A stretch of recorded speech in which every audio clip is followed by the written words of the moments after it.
Good to see everybody again. Um, I used to teach a graduate school class, and I was principal by day and graduate teacher at night. And like the refreshingness to like just I love my kids during the day, but I'm ready like for adult conversation when it came to it. This is like how I feel about these Wednesdays. Like again, I love all the Zoom meetings and talking about stuff and planning. I'm gonna tell you, I love seeing all you guys come back and just ready to have a fruitful dialogue just about what's going on. A lot of things are on my mind. I'm gonna try to uh, let the ADD push to the wayside, although there are a million things I want to say today and just hear from you all today. But I just want to say thank you all for coming back for part three. It gets to this point like that almost when summer camp's done, like I'm starting to get like, man, I don't want to end next week, right? I'm like, Chris, go ahead and extend it one more week. We're good. Give me some Yes. more PDs or something, we'll make it work. But so next week will be our final session. I'm going to prep you for two things today for that session. But we still have a chunk of things I want to talk about today and just share with you today as we start talking more about equity. Feel free to use the chat down in the bath or in the bottom of the screen. Coupled with that, I was gonna say if you need to use the bathroom, feel free to mute. Do whatever you got to do. Self-care is important, so attend to yourself. I won't be offended. And then there'll be an evaluation that you need to complete at the end. I think that might be most of the housekeeping. If you think of something, just write it in the chat. But thank you guys for coming back. Happy to see you all. So here we go. We're going to get started.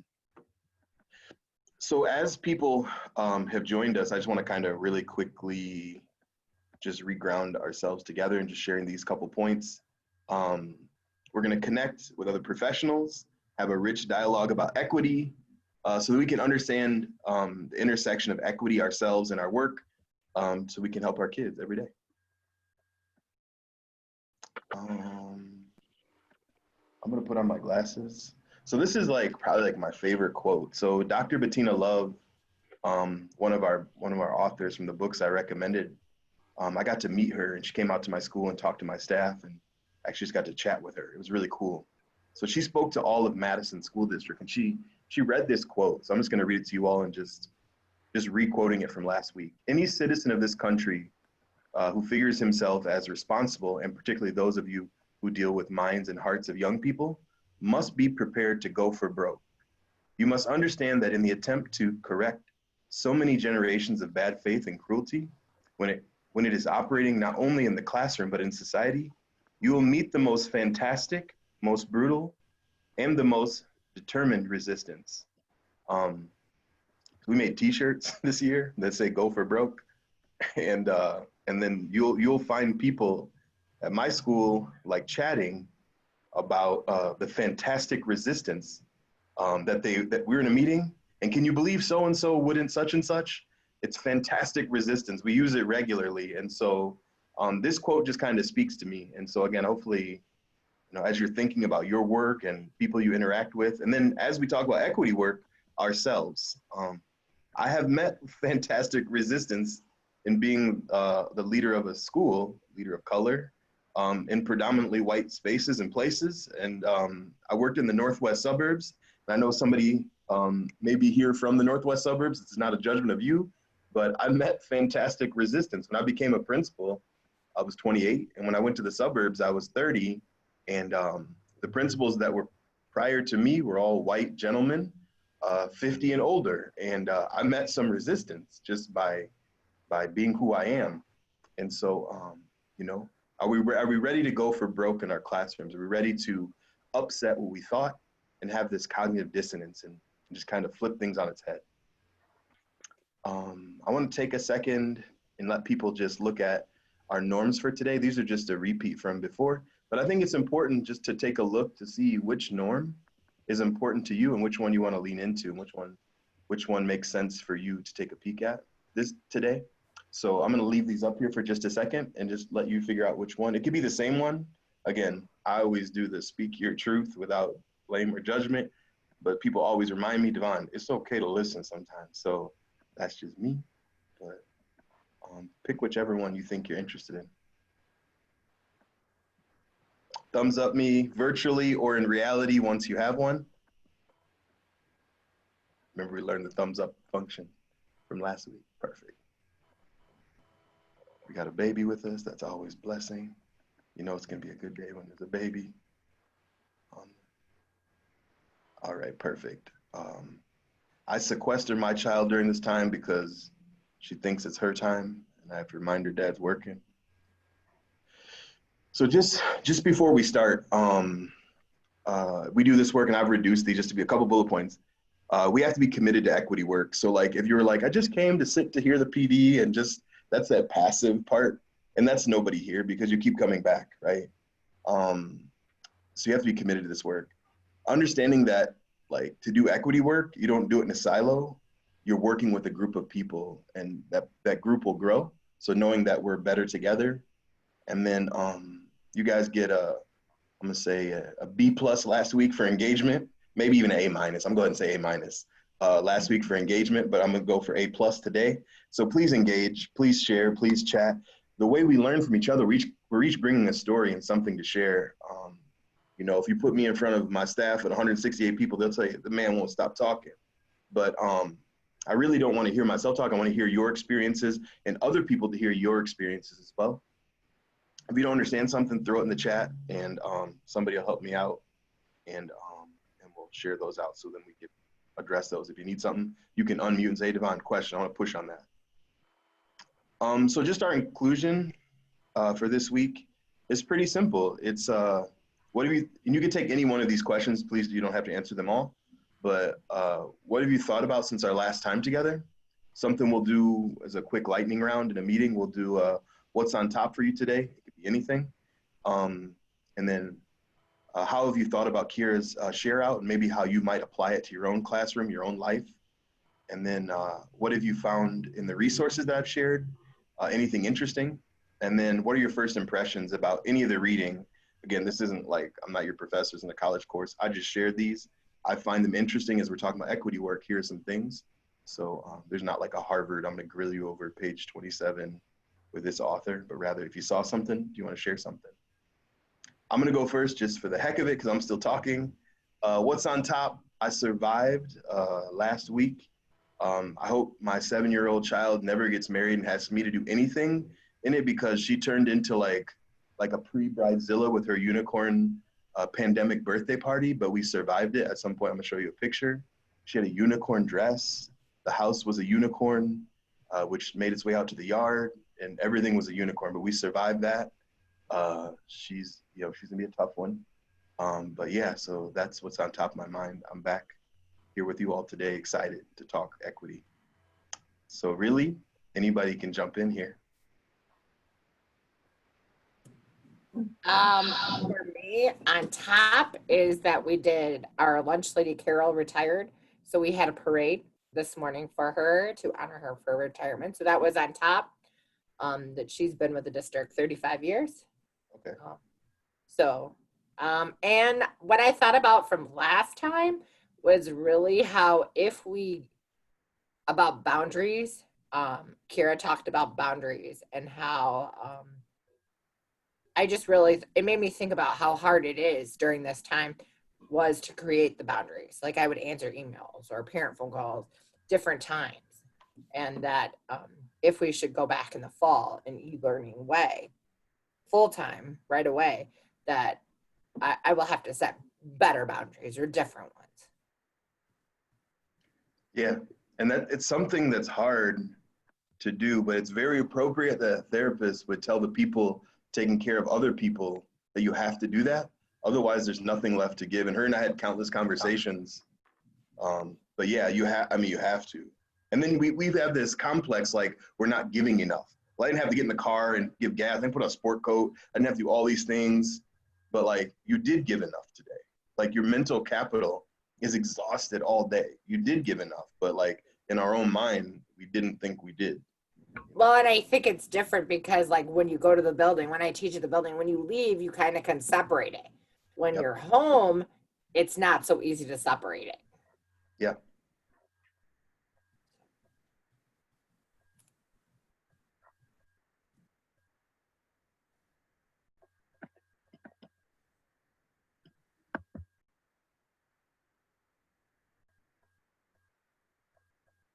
And we're trying to get to that A+ level. You know, we were at B+, A- last week. Just want to. I'll go. Perfect. I guess maybe unrelated to school, but I guess I can't stop thinking about the thing that happened Monday in Minneapolis.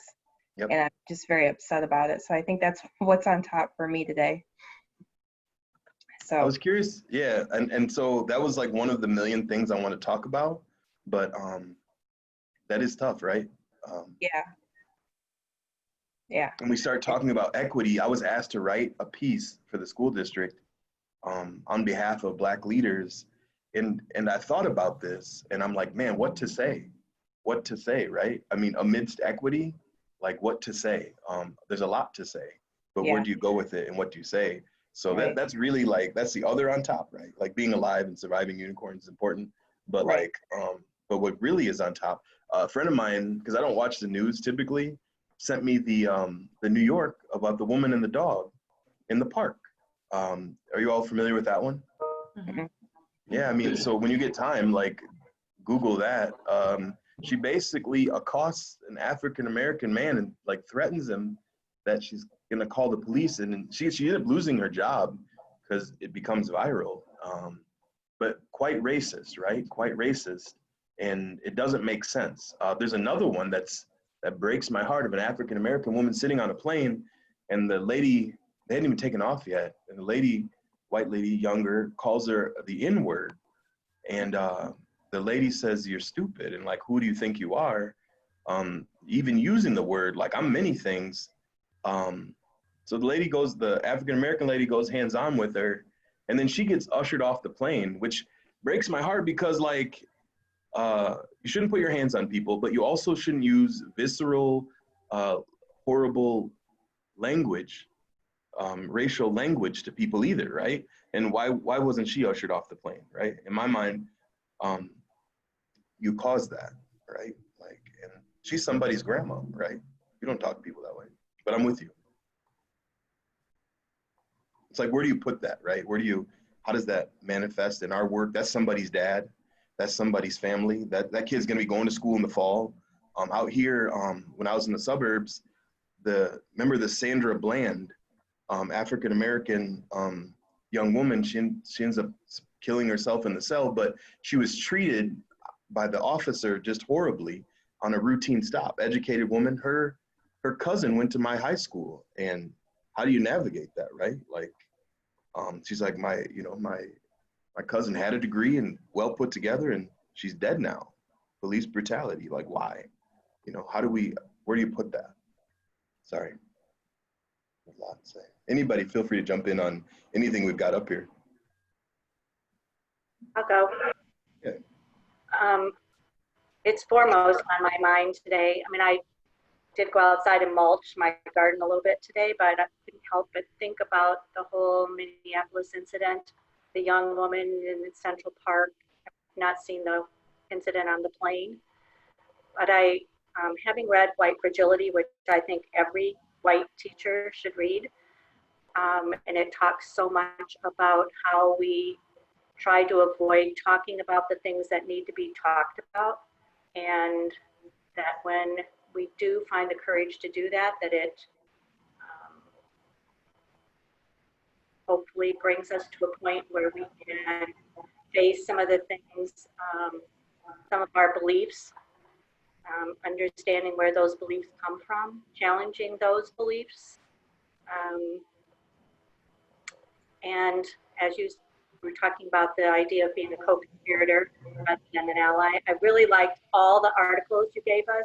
The one about No More Allies was to the point, and I'm definitely going to look for some other things that she's written. But I think the Central Park one in particular, I mean, obviously the Minneapolis one is beyond words, but the Central Park one gives us, maybe I'll say white women in particular in this situation, an opportunity to understand how we use our white privilege without, as she said, she was not aware of it until this incident happened to her. But there's just a lot. There's just a lot. And I think about people of color dealing with what we're dealing with the pandemic and the inequities that exist for them in that situation. And you add on to that the Minneapolis incident and the Georgia incident and the Central Park incident. It's just, it seems like every day somewhere there's something. And like, when is enough enough? When are we going to sit down and have an honest dialogue about what is still going on? And how can we as teachers, people in education, walk our way through this so that we can be better in our classrooms? One thing, Bettina Love, like, so it's crazy. So when we're developing an equity team in our school. So remember I said when you sign up to do equity work, you're signing up to lead. So I'm gonna be surprised that, like, there's one thing we do next week that I don't want to unveil the surprise, but there's one thing I'm gonna ask you to do that if you don't do this, I'll be surprised. Like, if there's not an equity team where you work, like, again, does 4 hours on a Wednesday with Devon qualify you to help form one? Sure it does. Like, we should have certificates upon completion or something, but really it can start with anyone, right? I mean, if you don't have an equity team back at Ellis Elementary or at Whitehead or wherever we are in the suburbs, and we got somebody here from Tennessee. What's up, Tennessee? But I mean, if we don't have an equity team, that's something definitely we want to create, right? And so through that team, we start talking about experiences that we just had at school. I had to stop somebody from telling a joke because they started to say it like, but I can tell this joke. No, you can't tell that joke. Like, you know what I'm saying? Like, these are how we disrupt. And allies, they read the article, but they're reticent with their words and don't want to stop them. A co-conspirator, which I'll show you a video clip of next week that I always get teared up whenever I show it, like, of a co-conspirator truly doing the work. And co-conspirators, who are they? They're white most often, right? And so I tell the story about my mom. So my mom she'll be 65 on June 29th. I almost lost her birthday. Hers 1 week after mine. But she grew up in South Carolina, and, you know, so I mean, she was born in 55. So in kindergarten, 1960, there was a fence that separated the kids that played on the playground, white kids and black kids. You can imagine what the playground looked like for white kids. You can imagine what the black kids' playground looked like, because there's a fence that separated the two. And so black kids played on one side and white kids. And so my mom is 5, and her and this girl are doing as 5-year-olds do. They're sitting at the fence, and maybe they're playing, like, you know, hands or something, and they're messing with his hair and braiding and so on and so forth. And the teacher, my mom's teacher, yells, "Get away from the N-word," right? And so my mom snaps her head back, and she goes, "This is my friend," and continues to play as 2 5-year-olds do. And like, and so, like, is that an ally? Is that a co-conspirator? But I think about my mom, like, in that moment, other kids would be like, "No, I'm gonna get up. The teacher told me to get away from the girl, get away from the situation," or whatever. She snaps her head back and said, "This is my friend," right? And she calls that out. I'm like, but I asked her, I'm like, how did you know to do that? How did you know to, like, say, bleep you, I'm doing what I want to do. She's my friend. I don't care what color she is. She's braiding my hair. I'm braiding her hair. We're doing whatever we're doing. We're talking. Like, how did you know to do that? And she's like, I don't know. She was my friend. Even to this day, I ask her that story. I'm like, would you tell that story? Like, this, like, recount, like, on the news? Like, what? How did you know to do that? But I mean, we need to move from ally to co-conspirator. And there's a couple of things I want to share with you next week that'll inspire you. So I appreciate you, Linda. Thank you. Anybody, feel free to throw anything out. And then, I guess for me, all of these news events and you know, watching them and exposing my kids to them is kind of what's top of my mind right now. And, like, one of the things I'm working on is being unafraid to say the wrong thing, because I don't want to avoid talking about it because I'm afraid I'm going to mess up. So I'm trying to kind of be brave and have the conversation, even though I might say something that doesn't come out quite like I want it to. Because at this point, like, I think what we do with our children is very important in making sure that these things stop happening, because they need to know that we're calling it out, and they need to hear that from their parents. They need to hear that from their teachers, not just, you know, I know that I believe that, but how do they know if I don't talk to them about it? So just trying to be brave enough to make a mistake in this situation and not stay quiet because I'm afraid of mistakes. Yeah. And that was tough. I mean, right?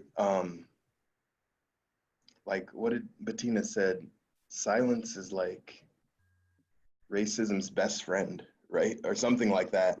And I thought about that. I'm like, all the times you should have said something, but you didn't. Like it feeds right into it, right? Like silence is like it's its best friend, it's its cousin, it's hanging out with them, right? Well, I didn't say anything wrong.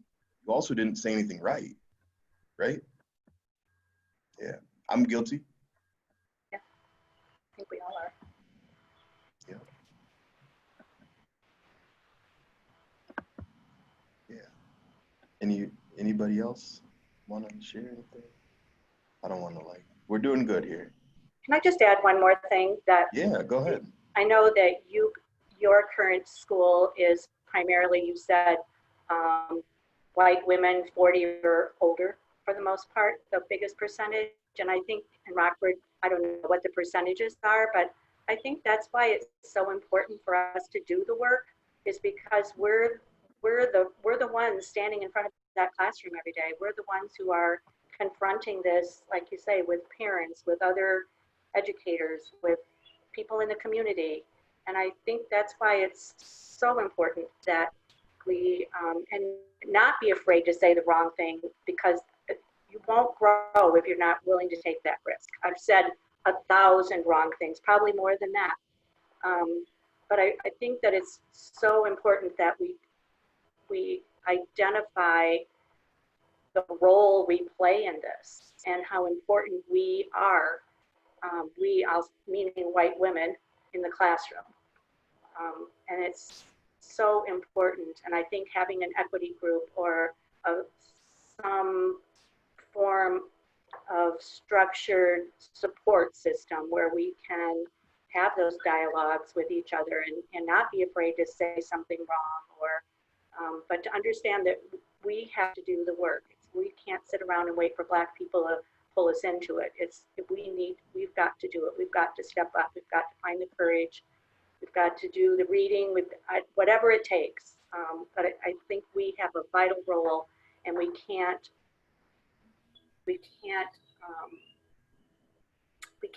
do the best we can do for kids if we aren't willing to accept where we are in the process on our journey, so to speak. Yeah, I appreciate you putting that in the space. The one thing that I'll never do, I'll never claim to be the advocate of all people or anything like that, but I can say Bettina Love, when she talked to us, she talked about 400 years of receipts, and she talked about one experience she had with someone saying something like Black people and where they don't have grit and they're not resilient. And she like does this look with her eyes and she's all like, try again, right? I mean, we're welcoming other people to join in, right? She talked about, she's like, if you wait for the Black folks to start the equity committee, she's all like, that's racist, right? So she's like, at any point, like anyone can jump on board. The one thing I will say, and again, not being the advocate of all people, I'm patient and I'm kind and we're ready, right? So as you join the ranks of doing equity work, know that you're going to be met with acceptance and patience and kindness and love and trust, right? All of those things. So, it's just about finding your entry point and jumping in, but not waiting forever, right? Because things are happening daily. As we turn on the news, they're happening in spite of us, right? So this is why our work is most important. Yeah. Anybody feel free to share. Otherwise, I want to force people, but I do want to see what's on people's mind. Take a couple more minutes if anybody else wants to share. All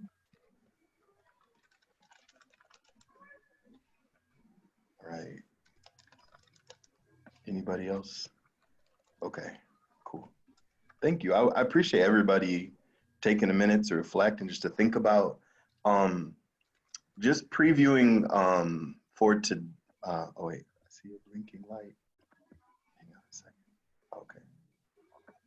Let's see, Megan said, not being afraid to know all the answers, especially when it comes to understanding views, thoughts, and ideas. Yeah.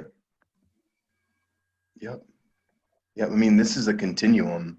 And like what I always tell people is it's a core belief. If your core is right, everything else, the actions and the outcomes, comes from that core. Coming from a good core, you know the answers are on the right wavelength. And so just follow that core, right? And that's what I tell teachers. Absolutely. The one thing I want to say for next time together that, and not trying to be that professor, I'm going to share something. It's an activity we're going to do for next time. That if you don't click the link or you don't like make 5 minutes, maybe even 4 minutes to click it, it'll like, you'll come in a little bit behind the curve. We'll try to catch you up, but we go into breakout rooms the next time we come together. And so you'll just want to make sure, and I'll go over the link and everything, what you got to do, but just throwing it out there. And again, if you haven't read any of these links yet, it's okay. Read them at your own time, print the stuff, just look at it on your phone. However, I've shared my slides with everybody. After today, I'll share the slides from today with you. And so everybody can have access to them. Let's see here. Brene Brown would be proud. Copy that. Chris is out there chatting.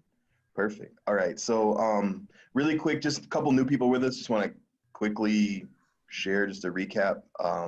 Real quick, anybody already ordered the books? Just hit me with a thumbs up. Anybody order any of the books that you saw from last time? It's okay. I want you to be thinking about it. If you're looking for good summer reading, again, these are my favorites. I haven't finished them all. Still reading Tolson right now. But Zaretta Hammond, again, we're going to do some work with that on the 23rd, which I encourage you to join us. But yeah, absolutely.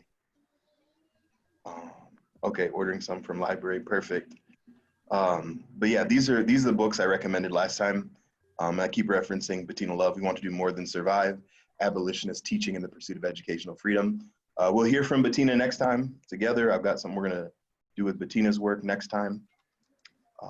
And then when we talked about Equity 101, we talked about the equity is the quality of being fair and impartial. Equality is like everybody getting the same. Really, we think Brown versus Board of Education, African-American students weren't given the same opportunities and experiences and even books and places to learn as white students, right? That's where equality came in. Equality is important. I'd say equality and equity are family, they're related, but you need both, right? You need to have equality, then equity is drilling down into specific needs, right? We looked at this continuum, hang on, my bad. When I see a chat, like, I definitely want to open it. Oh, I like this. We need to continue courageous conversations. It may not be easy, but the more we try, the more we'll learn from each other. Fact on that one. We talked about this continuum of equity work, but I think we all agreed that equity work starts with ourselves. And, are we apathetic? We don't really understand what equity is. I have some awareness of it. I'm active, I'm an advocate, I'm a co-conspirator, I'm an ally, I'm a warrior. And so just understanding like some people will always avoid it, right? Well, we don't have time to talk about equity. We don't have time to do this. And there's always a reason and excuse. And that happens, right? How you can be a co-conspirator is say, no, we're going to make time. We're going to call that comment out, right? And I think that's really important. With my administrative team, we're doing it more and more every day. Where they'll disrupt, right? Did we make time and space for that family? Did we do this, this, and this? And like, then they'll just simply call them out. And I think it's great. And we call out each other too. So understanding this continuum can help us as we're leading equity work. All right, so we did these boxes. Remember, what does equity look like? Equality is everybody gets a box. Equity is you take the amount of boxes that you need, what reality looks like. We talked about technology and equity. Equity touches everything that we do. Okay, so going into the work for today. So today is going to be, it's going to look like this. We're basically going to brainstorm what we're seeing from our own perspective. So want to hit that A+. Feel free to share something that you're seeing in your work, in equitable practice that isn't happening, right? Like I'm seeing this every day and I have a bunch, but I don't want to pepper it too much. I wanted to see from your lenses, what are some things that you know are happening that there needs to be some equity infusion. We need to take a deeper look and we need to uproot and disrupt what's happening. So that's where we'll go today. Then I'm gonna give you some key classroom equity moves, and I'm really gonna set up next week's work together. And that's kind of how we're gonna wrap up. All right, I'm gonna keep pulling this chat up because I don't wanna forget something. Okay, gotcha. People are talking about the books, that makes me happy. So when we start understanding equality versus equity, we know equality is, like, think of it, everybody getting a box, and equity and equality are related. But the interconnectedness of the two looks like this, right? So when we start talking about equality, it's generic. Everybody gets a box to stand on, everybody gets a pencil. It's looking at the whole group, and it's about getting everybody equal. Because we understand that in education, there were disparities, and it wasn't equal. Not everybody, was allowed to read. Not everybody was given the book to read. Not everybody was given a teacher who had the same credentials as everyone else.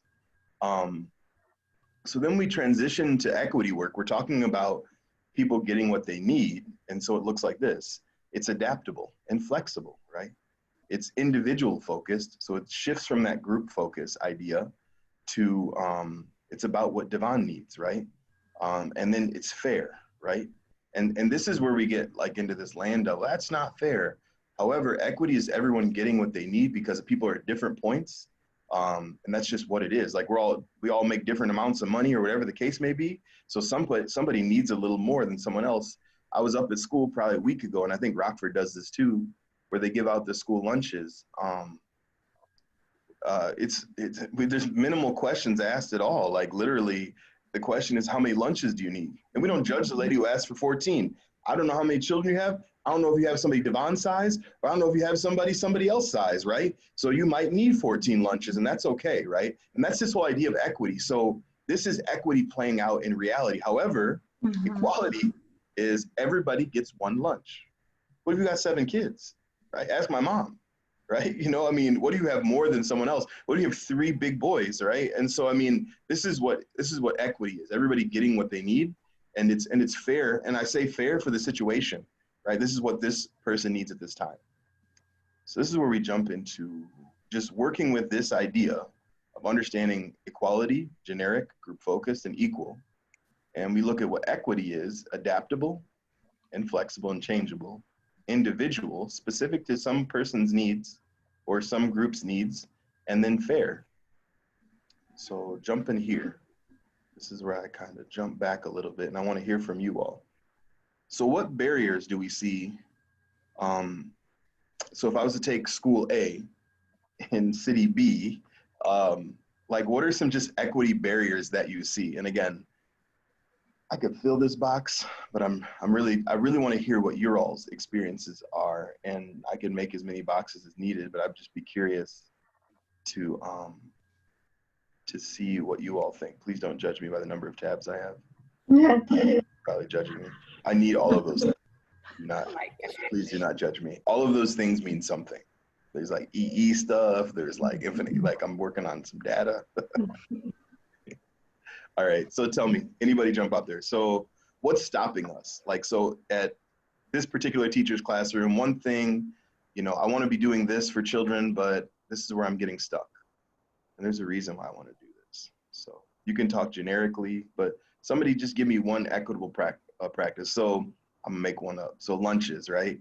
So a parent came through the lunch line to pick up lunches, and they said she can only get one. Well, because the district guidelines said she only gets one lunch, who told her? It was the guy handing out the lunches, right? So that's just one example in this pandemic. You can go pandemic or just Monday through Friday, what you see. Tell me something, anybody.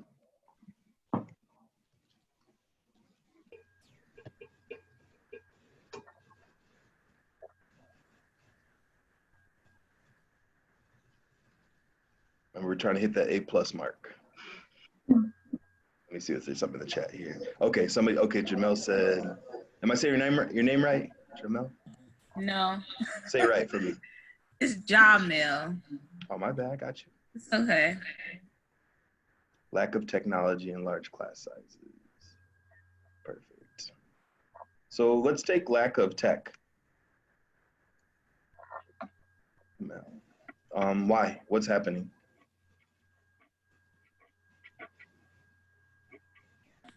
Usually funding, like money. There's not enough money. Is there one particular technology that you're seeing that that you other people have that you all don't have, or that you're seeing that you'd like to see? Like Elmo's I smart would say screen. like some places have computers for like 1-to-1 for each kid. We have been blessed this year where everybody has a computer. Like at first we didn't have that. We had to share computers with 40 kids.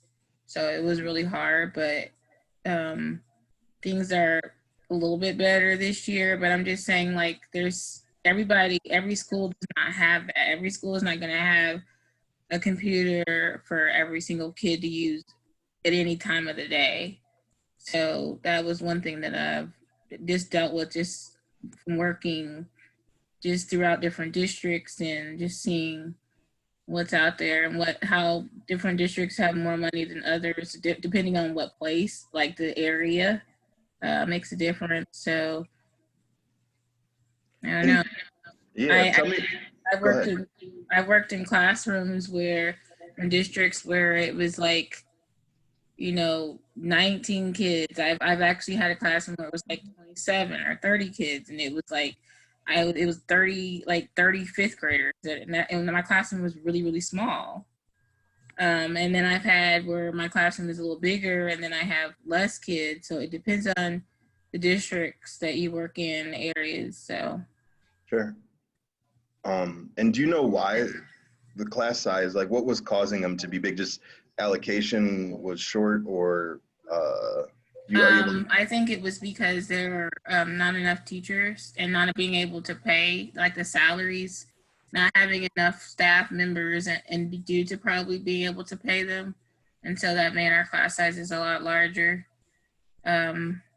But I've worked in like Title I schools like my entire teaching career until I came to the Tennessee area. I used to work in Illinois. Mhm. I don't know, I've always worked in schools where we had a lot less to work with. So like notebooks, things like that, I would have to find resources on my own to teach. Yeah. What part of Tennessee are you in now? I'm currently in the Clarksville area. Okay, gotcha. This is where like posts and things are, Army Yeah. base area. Yeah. Gotcha. But when I was in Illinois, like I said, the districts that I was in, it wasn't until some of the class sizes were smaller. It depended on the area. It really depends on the area that you're in. So, But all Title I schools, like all Okay. schools that don't have a lot of money. So. Got you.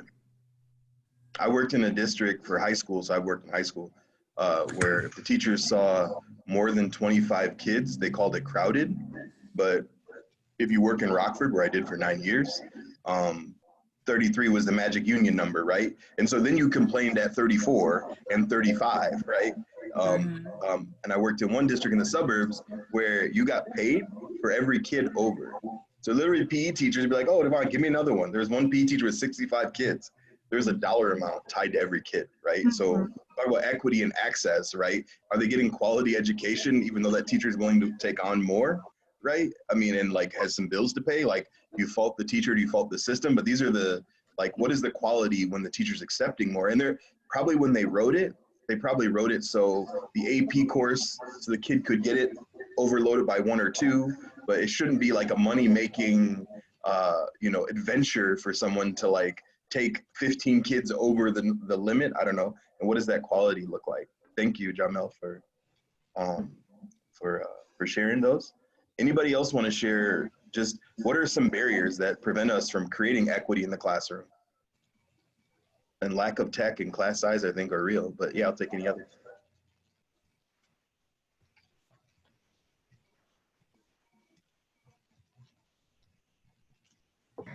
I think one of the things that comes up a lot is just like the misunderstanding of culture between teachers and their students, kind of causing Black kids to get in trouble a lot more often, statistically speaking.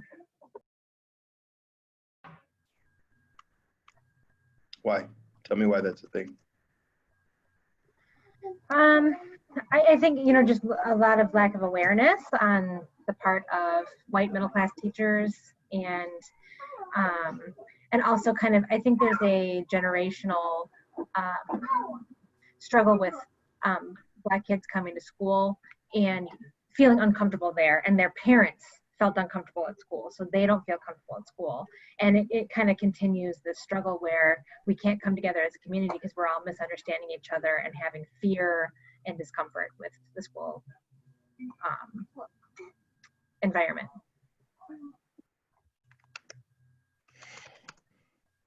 Cool. Truancy. Talk to me more about truancy. So it does cause an equity issue. I want to just dig a little bit into that really quickly. I see you writing something there. I put truancy. I have a student that this current school year, she showed up for 55% of the school year. When she did, she would pretty much just sleep or try to sleep the entire time. Very low in everything, and I really struggled with trying to meet her at her level to bring her up because, or give her what she needs other than sleep, because I didn't have that attendance rate there. And mom, I was in contact with mom multiple times asking what she needed, and it was rough. Did you ever get answers? No, mom just didn't think it was an issue. Even right now, she has a Chromebook. She's not doing any assignments. The only time mom has any communication with me is when she wants to yell at me for something. And then I try to, you know, work with that extra, you know, interaction with her to try to get some help for her daughter. And so we were able to get her into tier 2 intervention, but without mom's,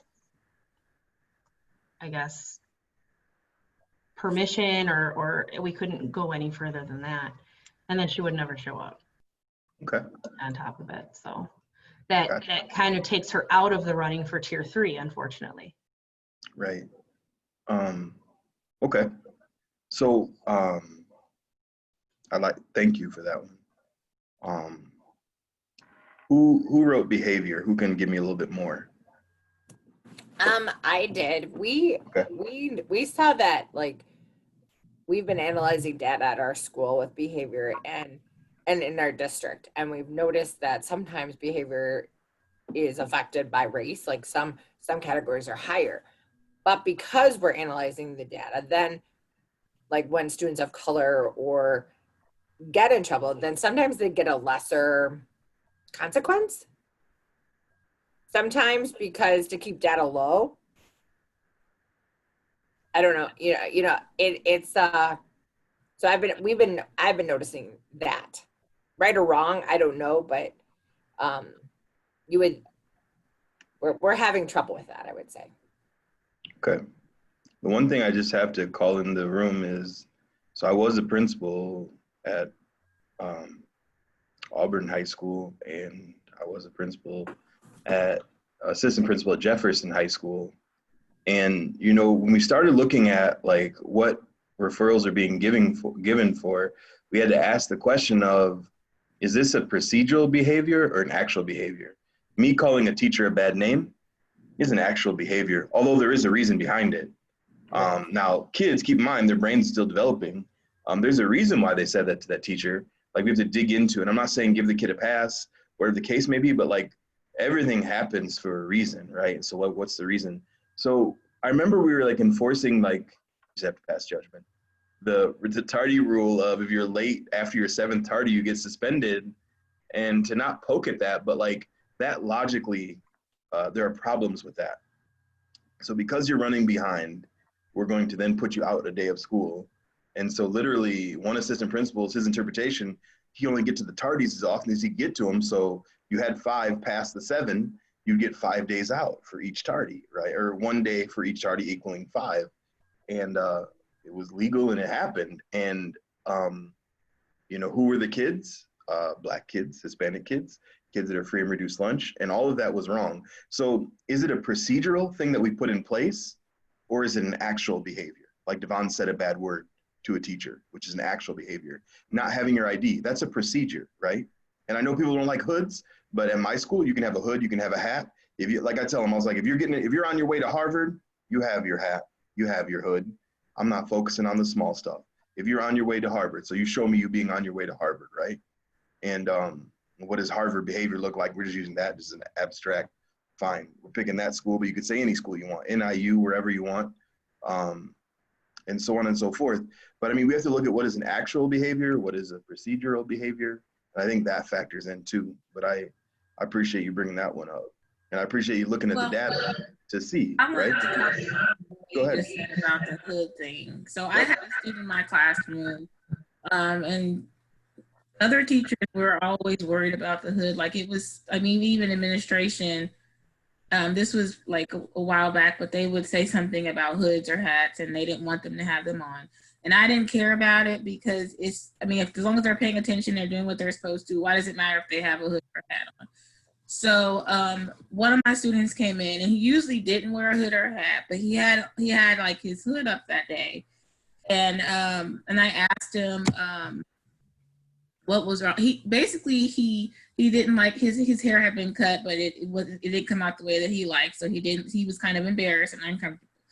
And so I told him, I said, I'm going to allow you to wear your hood, you know, so sometimes it's just a matter of asking questions and just seeing what's going on. So but then I said, if another adult says something to you about it, just tell them, you know, Miss Jenkins said that I could wear, you know, explain that to them. But why should he even, I mean, but there was a time where he had, like, I think it was one of the adults yelled at him and then he had to explain to her. I mean, so it's like, if she had have just asked him why he had it on, you know, she would have seen that, you know, he had permission, that, you know, it was because he was uncomfortable. I mean, so sometimes you just need to ask. Yep. And so, or they're just trying to be disrespectful or whatever. Yeah. So at my school, we removed the burden. So my school is 70%, probably like, 60% African-American, Hispanic students. But kids in high school are going to wear a hat, they're going to wear a hood. It's a fashion thing, or, you know, you got that new hoodie on, you want to have it up or whatever. Or like, you know, I'll play with my kids, will say I'm crazy. Like I mess with them. I'm like, why you want to hide that beautiful hair? Let me see it, you know. And it's about how you're approaching things too, right? And so you're 100% right. Like the digging in, so I don't want to get into solving these, but I do appreciate you calling that out, because I think I literally worked with a guy at a school, that was his thing. And I was like, man, you need to focus more on math and those test scores than you do those hoods. Like you make referral writing and art, and you write the most eloquent, but guess what? We don't get paid on how eloquent the referrals are. In fact, I bet if you focus more on the math scores with me, man, like we would see some movement. But right now, like you're like 80% of your job is writing hats and hoods. He's like, I want to bring a lopping shear and cut them off. And I was all like, well, let me tell you what, you can do anything in the world. This is what I found out in life. You can do anything. However, you have to be prepared for the action. So go ahead and bring a lopping shear, but be prepared for the action. What will happen when you do that, right? But like that's the wrong attitude, right? That's the wrong philosophy to bring to the table. Let me capture this last one, and thank you, John Mill, for bringing that up. Let me go on this transportation, lack of parent support. Just want someone to give me the why on that one. I want to fill this out.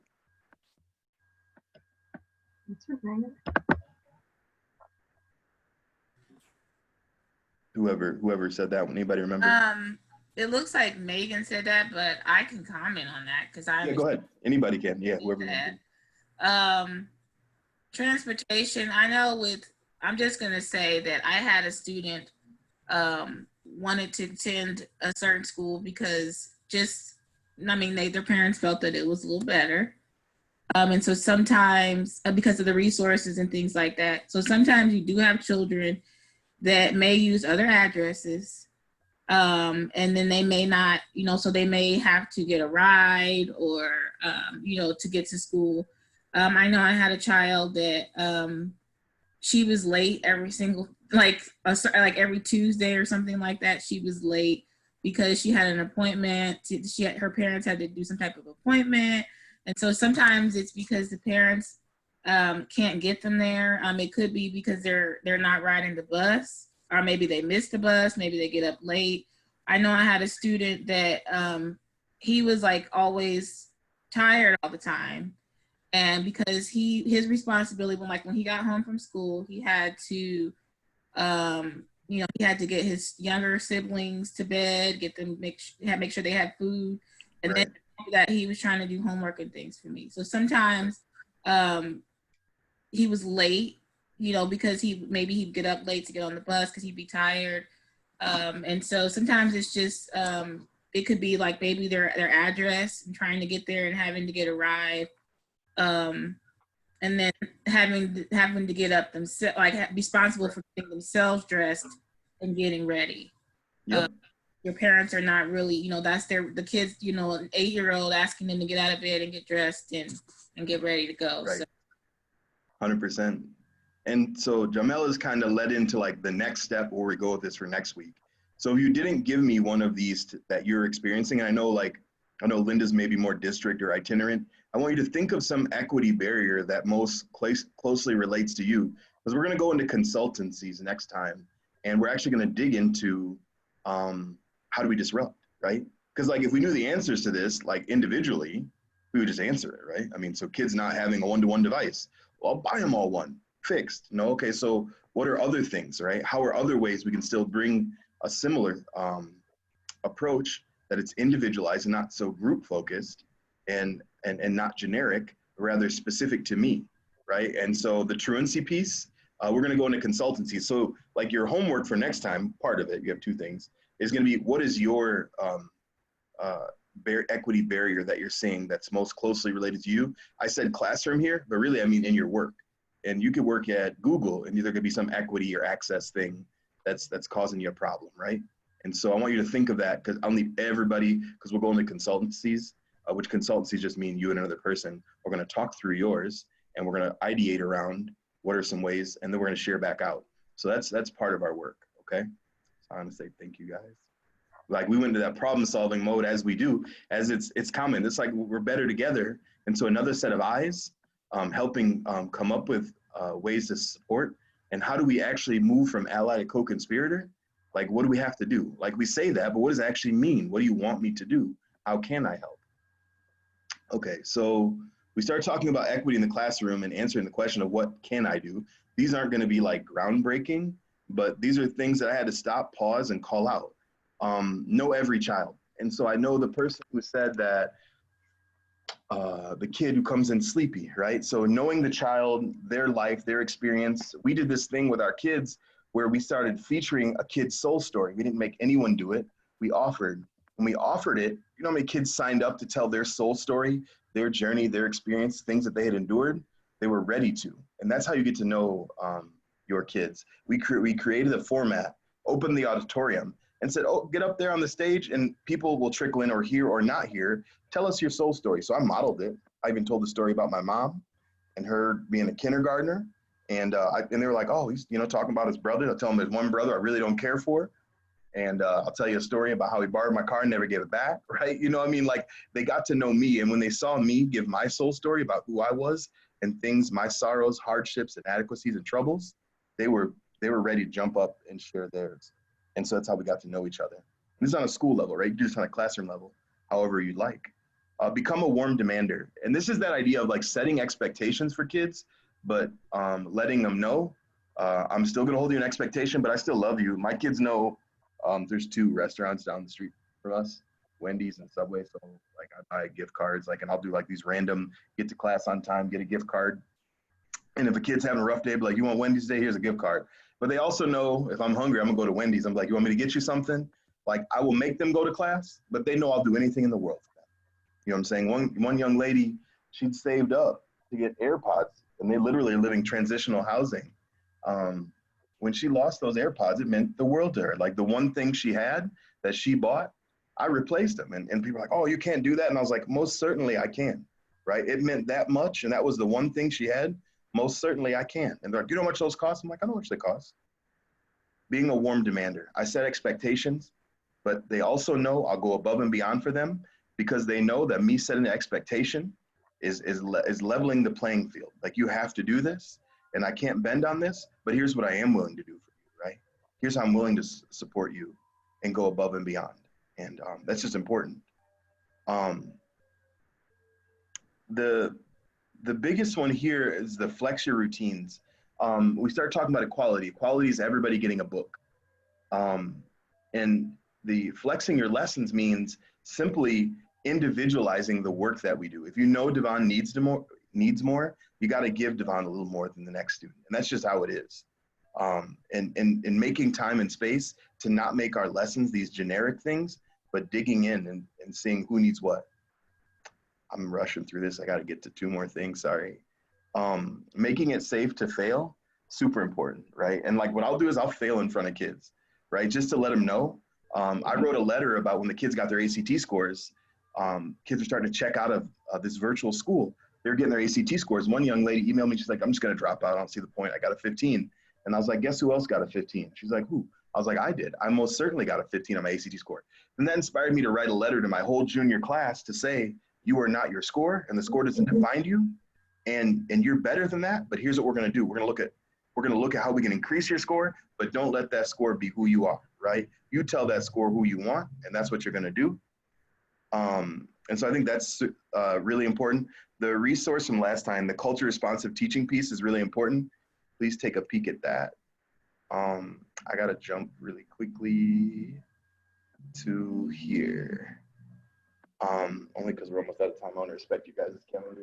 I definitely have a meeting in 10 minutes. So for next week, you're gonna deep think about your barrier, your equity practice, the thing that's causing you issue that you can't create equity in your classroom.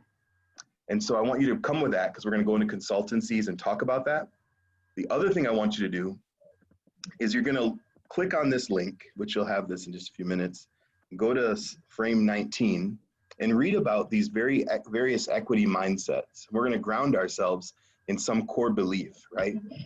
And so the reason why we're going to do that is we're going to move together to see which core belief, which actions and outcomes we're trying to achieve based on those barriers, right? So we have to believe something, so our actions will manifest themselves in such a way which will lead us to a positive outcome of whatever we're looking for. Was we're talking about equity. And so these are all equity mindsets. And so we call it liberatory design is what we call it. And so you're going to read about practicing self-awareness, focusing on human values, and they're like 1 paragraph reads. Your homework is, and I have it written down on this last closing move slide, is rank the top 3 that you think are most important. So Devon might say, practicing self-awareness, relational trust, and bias towards experiment would be my top 3. And all you have to do is bring your top 3, 1, 2, 3, to our time next week, and your equity barrier that you want to dig into for our consultancy.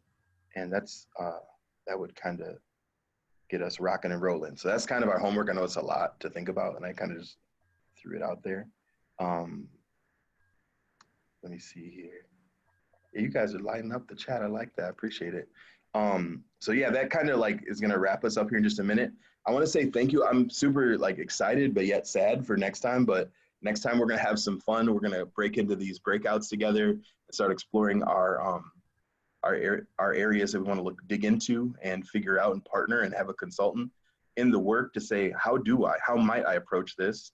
I'm going to do some homework with the ones that we have as an example. And the only other thing you have to do is click on that Liberatory Mindsets link, read about the 8 mindsets, and see and rank which 1, 2, and 3 are most important to you in your classroom and your work at your job. and that's where we're gonna go for next time. Okay. All right. I already miss you guys and can't wait to see you next week. It'll be June 3rd. Dang, we're almost done. And yeah, thank you guys for coming. And if you have a friend, bring a friend next time. I'd be happy to. Jamel, thank you for joining us from Tennessee. I think you get the award for being the furthest away but closest. So thank you. And I'll see you all next week. Thank you so much. Thank you. Yeah. Make sure you come back for everybody. What's that? I just said thank you. I enjoyed it. Thank you. Oh yeah, make sure you come back. I will. I'll be back on the 3rd, I think it was. June Perfect. 3rd. Thank you, Yeah. everybody. All right. Thank you. Yeah.